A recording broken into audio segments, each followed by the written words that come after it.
बिस्मिल्लाहिर्रहमानिर्रहीम। 3 वक्त में कुरान मजीद की तिलावत मत करना वरना इंसान गुनहगार होगा।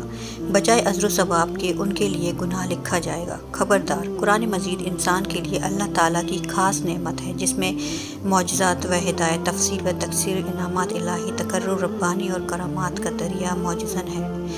ये हर तरह से इंसान के लिए बाइस रहमत, बाइस बरकत, बाइस मगफिरत और हिदायत कामिला है।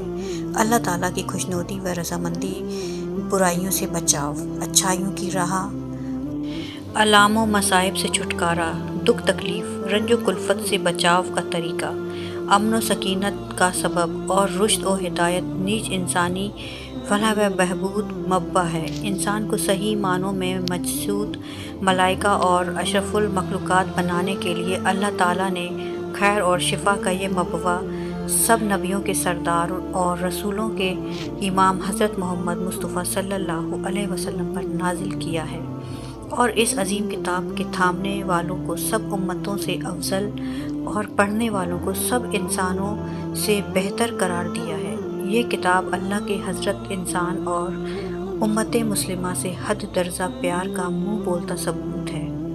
हज़रत इंसान और मुसलमानों को भी चाहिए कि वह इस अज़मत और रफ़ात के मरकब की कमा हक़्क़ुहू कदर करे और अपना अंग अंग उसके हवाले कर दे, तभी इसकी रहमत और बरकत, मग़फ़िरत और हिदायत और कुर्ब इलाही व इनामात रब्बानी का हुसूल हो सकता है। कुरान मजीद माबूद हकीकी और महबूब मतलूब का कलाम खास है। महबूब की तकरीर और तहरीर की किसी दिल खोए के हाँ जो वक़्त होती है और उसके साथ जो वारफ्तगी व शफ़क़तगी का मामला होता है वह इख्तियार करना चाहिए।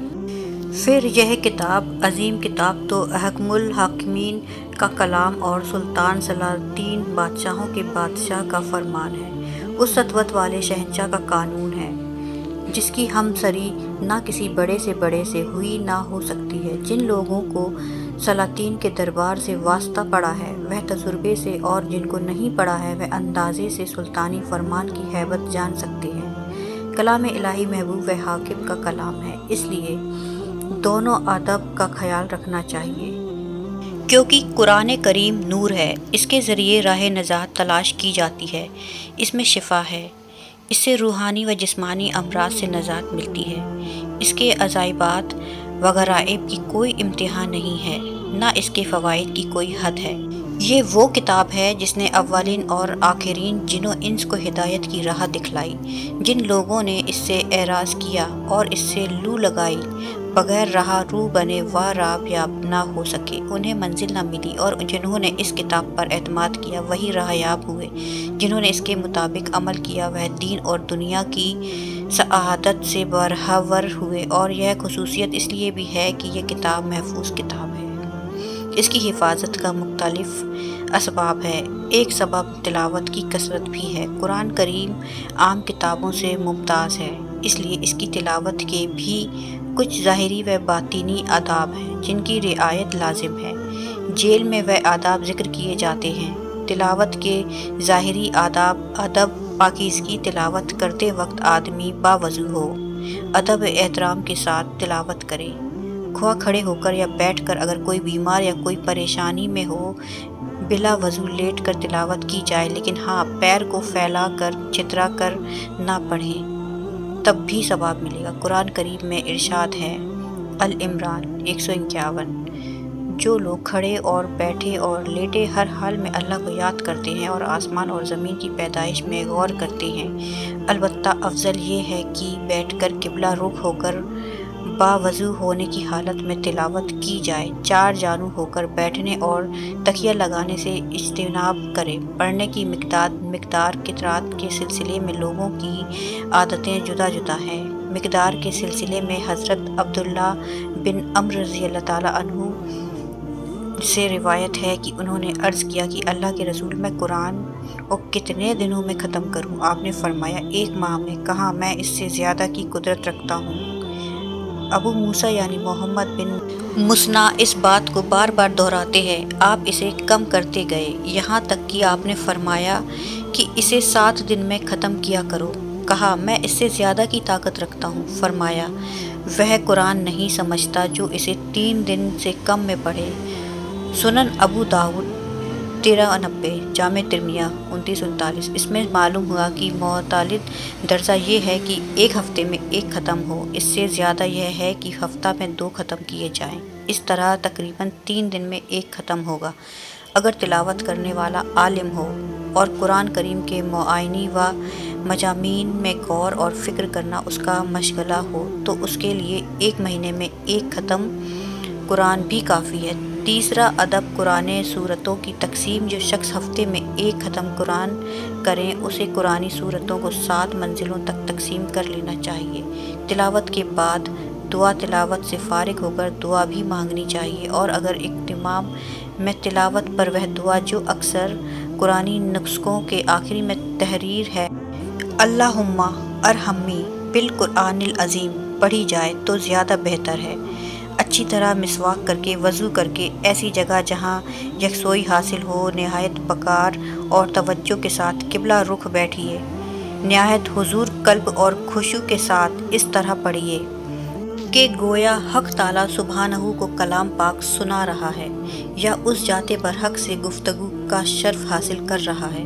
ناظرین، 3 وقت میں قرآن مجید کی تلاوت مت کرنا خبردار۔ نمبر 1، حالت جنابت ناپاکی میں۔ نمبر 2، عورتیں حیض کی حالت میں۔ نمبر 3، نفاس کی حالت میں۔ ان 3 وقت میں قرآن پاک کی تلاوت جائز نہیں ہے۔ حالت جنابت میں قرآن کریم چھوئے اور زبانی تلاوت بھی جائز نہیں ہے، البتہ قرآن پاک کی وہ آیت جو دعا کے معنی پر مشتمل ہو، مثلاً آیت الکرسی یا قرآنی دعائیں وغیرہ، انہیں دعا یا ورد کی نیت سے پڑھنے کی، اسی طرح درود شریف پڑھنے کی گنجائش ہے۔ تاہم اس کے لیے بھی مستحب ہے کہ ان اذکار سے پہلے وضو کر لیا جائے۔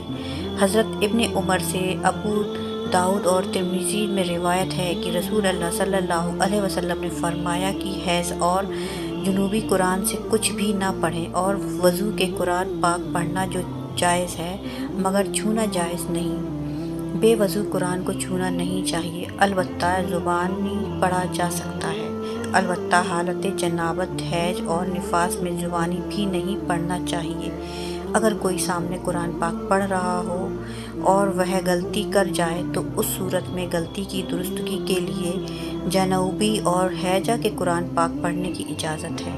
ایسے ہی عام معاملات میں کلمات خیر، مثلاً الحمدللہ، سبحان اللہ تعالیٰ، انشاءاللہ تعالیٰ وغیرہ کہنے کی بھی اجازت ہے۔ جب بھی قرآن پاک پڑھیں بلند آواز سے پڑھیں کہ اس کا سننا بھی باعث ثواب اور رحمت ہے، اور اس سے یہ بھی مقصود ہے کہ اگر کوئی غلطی ہو تو کوئی سننے والا درست کر دے۔